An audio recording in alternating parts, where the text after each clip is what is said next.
வணக்கம். G news Tamil 24x7 செய்திகளுக்காக செய்தி வாசிப்பவர் வித்யா. பல 100 ஆண்டுகள் பழமை வாய்ந்த பெரியபாளையம் அருள்மிகு ஸ்ரீ அன்னபூர்ணாம்பிகை சமேத ஸ்ரீ ஐமுக்தீஸ்வரர் திருக்கோவிலின் மகா கும்பாபிஷேகம் இன்று காலை நடைபெற்றது.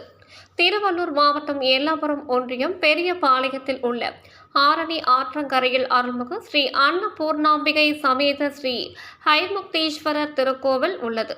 இக்கோவில் பல 100 ஆண்டுகள் பழமை வாய்ந்தது ஆகும்.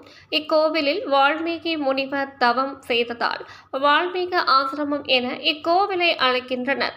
பஞ்சபூதங்கள் கைலாயத்திற்கு சென்ற நந்தி தேவர் அனுமதியின்றி பரமேஸ்வரரை வணங்க சென்றதால் பஞ்சபூத தேவதைகளை பரமேஸ்வரர் குரங்குகளாக சபித்தார். எனவே அவர்களுக்கு பாபா விமோசனம் கிடைக்க இக்கோவிலுக்கு வந்து அவர்கள் வணங்கியதால் குரங்கு வடிவத்தில் இருந்து விடுபட்டு பழைய வடிவத்தை பெற்றனர். எனவே இக்கோவிலின் மூலவருக்கு ஸ்ரீ முக்தீஸ்வரர் என்ற பெயர் வந்தது. சித்திரவர்மன் எனும் அரசன் ஆண்ட காலத்தில் மழையின்றி குடிமக்கள் அவதிக்கு உள்ளானார்கள்.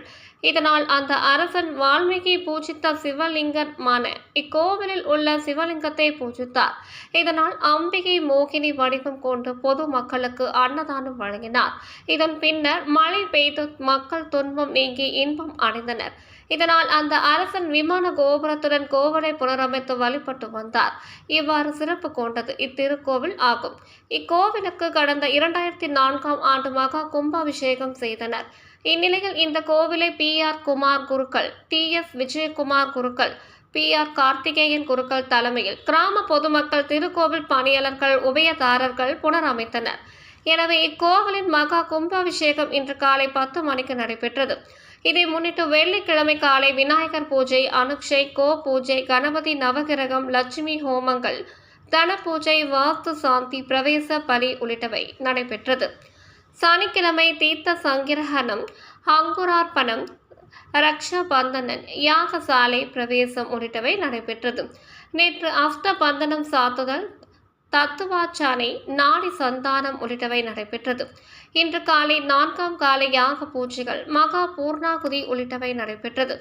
இதன் பின்னர் யாத்ரா தானம், புனித நீர் அடங்கிய கலசங்கள், மங்கள வாத்தியம் முழங்க பிரகார புறப்பாடு நடைபெற்றது. இதன் பின்னர் விமானங்கள், கோபுரம், மூலவர், அம்மன் மற்றும் பரிவார மூர்த்திகளுக்கு என வேத விற்பனர்கள் ஒன்றன் பின் ஒன்றாக புனிதம் நீர் ஊற்றி மகா கும்பாபிஷேகம் செய்து வைத்தனர். இதன் பின்னர் மதியம் மகா அபிஷேகம், அலங்காரம், மகா தீபாராதனை உள்ளிட்டவை நடைபெற்றது. மதியம் திருக்கோவில் வளாகத்தில் பக்தர்களுக்கு மாபெரும் அன்னதானம் வழங்கும் நிகழ்ச்சி நடைபெற்றது.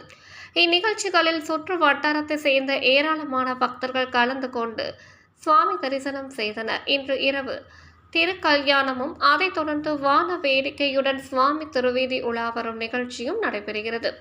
நாளை முதல் 48 நாட்கள் மண்டல அபிஷேக நிகழ்ச்சிகள்